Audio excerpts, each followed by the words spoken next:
এদিকে কুমিল্লা আইনশৃঙ্খলা বাহিনী নির্যাতনে যুবদল কর্মীর মৃত্যুর নিন্দা জানিয়ে সুষ্ঠু তদন্তের দাবি জানিয়েছেন বিএনপির সিনিয়র যুগ্ম মহাসচিব রুহুল কবির রিজভী। সকালে রাজধানী ভাসানী মিলনায়তনের ঠিকানা বাংলাদেশের কেন্দ্রীয় আহ্বায়ক কমিটির পরিচিত সভায় এই আহ্বান জানান তিনি।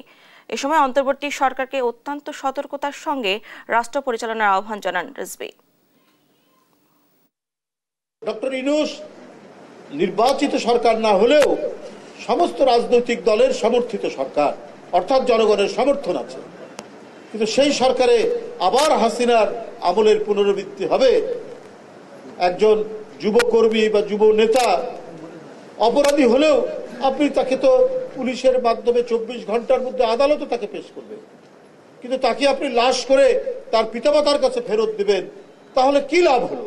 অত্যন্ত সতর্কতার সাথে তো ডক্টর ইউনূস সাহেবের অন্তর্বর্তীকালীন সরকার তাকে তো রাষ্ট্র পরিচালনা করতে হবে।